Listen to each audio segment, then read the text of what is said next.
Hello, Nonprofit Connect members, and welcome to our next session of Nonprofit Coffee Break series. Each month, we grab a virtual cup of coffee with another Kansas City nonprofit professional to learn from them about what they're up to and what they're doing for the sector. Today, I'm so excited to welcome Natasha Kirsch, CEO of the Grooming Project, to be our featured speaker. Natasha, how are you? Welcome. I'm great. Thanks for having me. So I'm really curious. Would you tell us a little bit about the Grooming Project and the inspiration behind it? Yeah, so the Grooming Project started about 6 years ago, and it kind of worked out because I was working in a homeless shelter as a volunteer, and I met a lot of women that had felonies on their record, maybe didn't know how to read, were working second shift jobs when they had 3 little kids at home. The 6-year-old was raising the 2-year-old. And after seeing all this, I was trying to figure out what kind of job they could possibly get. And my mom is a dog groomer. So I kind of paired the two together, created a dog grooming curriculum, and then we got started. Wow. So it sounds like you really created this entire idea by seeing a need and then figuring out how you can address it. So what do you do at the Grooming Project? Is it just teaching moms how to be dog groomers, or what else do you do? So we always say if all we taught was dog grooming, we would fail. And that's true. And we have failed. So that was the first class. We quickly learned that if we want our students to not only graduate, but retain that employment, we need to provide all the wraparound services. So basically, when we get a homeless mom in our program, we start assessing her individual and family needs. So that's everything from eye doctors, dentists, therapists, food stamps, housing, childcare, transportation, whatever that mom needs. That's what we focus on so that we can get her to a point where she's stable enough to attend school, observe and learn while she's here the art of dog grooming, and then make it so that she's got all of those soft skills, the emotion regulation needed to be in that profession when she leaves our doors. Wow. And are moms finding jobs when they leave your doors? What does that look like for your participants? Yeah, so the pet market is booming. If you have a dog, you know how much you are paying to get that dog groomed, and we appreciate it. So our groomers that graduate the program, we have 100% job placement. We cannot meet the demand. We continue to take on more and more students, and are really just ecstatic of how much money that they're making in the field. Wow, that's incredible. So you truly found a niche market where there was such a demand for more workforce. And it's something where, like you said, you can do it if you have a felony on your record. You can do it if you don't have traditional educational experiences completed. In the past 6 years, the Grooming Project has moved from being a startup, brand new organization to now growing and even scaling. What has that looked like for you as a leader to manage all of that growth? Well, yeah, the growth that we've undergone in the past 6 years has been considerable. When we started, I had 6 students and 2 staff members, and my budget was $250,000. Now we have a budget of around $3 million, and I think we have 18 staff members now.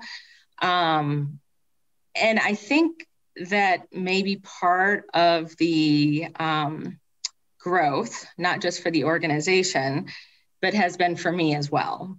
I have never been an executive director before. It has been a journey. I've learned a lot. If I would have known how hard this was going to be, I don't know that I would have done it, but I'm really excited of where we're going. And I feel like we are I feel like we've made it. I feel like if I stepped out tomorrow, somebody else could run this organization probably better than I can, and it would be fine. Oh, wow. I feel like that's such an incredible experience to go through, right? To start something from scratch and to be there through every step of the way. And that leads me right into my next question. Because you are the founder of the Grooming Project, how do you think about its future or its long-term sustainability beyond your tenure as executive director? Or is that something you think about? Oh, yeah, no, it's definitely something that I think about. And I think, we've decided that this is something that we would really like to see all over the country. We've met with the PetSmarts and the Petcos, and we're the only nonprofit dog grooming school in the country. There's not a whole lot of certified dog grooming schools out there. We are one of the few.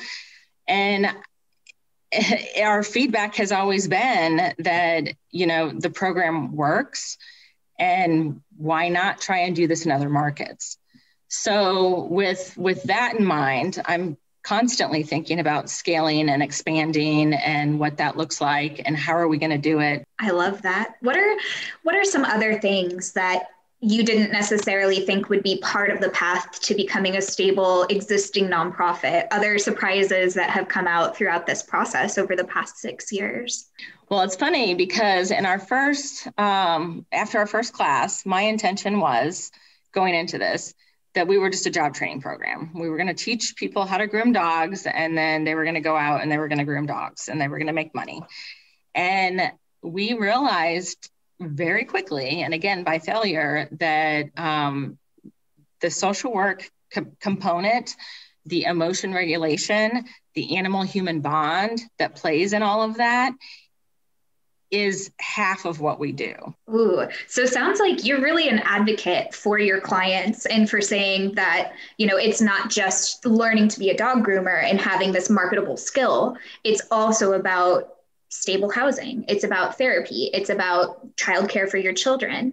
How do you push back when people say, oh, that's too expensive? So when we get that criticism, it's easy now. It wasn't easy in the beginning because we didn't have the proof. Like we knew it, but we hadn't proved it yet. Now we've proved it. We've got program evaluation, that will show that our students are making $60,000 a year after 2 years of going through our program. We can show that 90% of our people are still employed.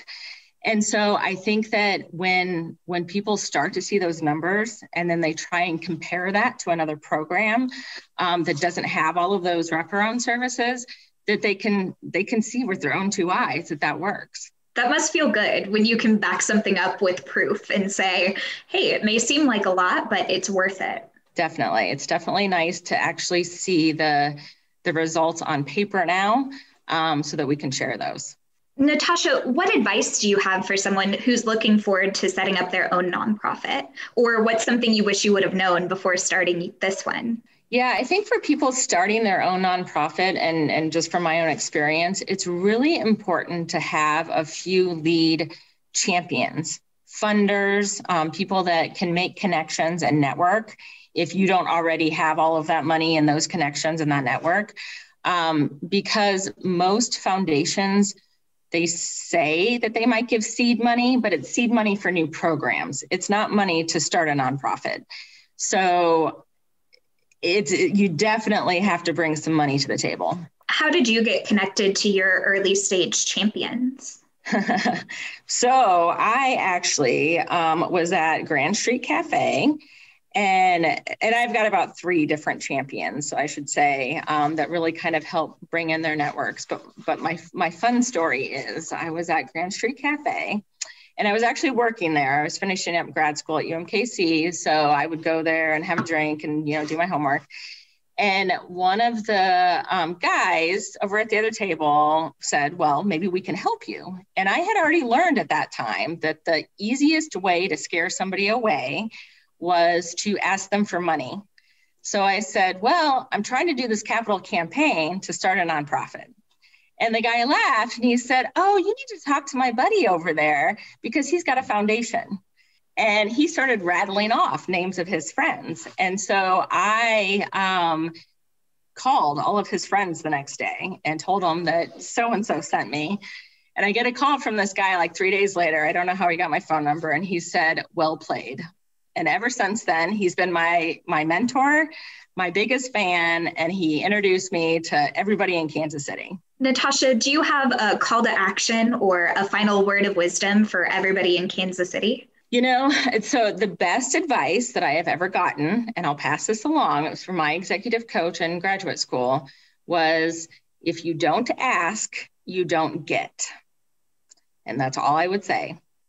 That's great. That's really good advice. Hard advice, but really good advice. Natasha, thank you so much for the work you do in the community. And thank you for bringing the Grooming Project to life and for the lives that you've helped make better because of this new skill. And thank you to everyone who's listening in to this Coffee Break series. We hope you had a chance to learn something today. Thanks for tuning in. And remember, we are better together. Have a great day.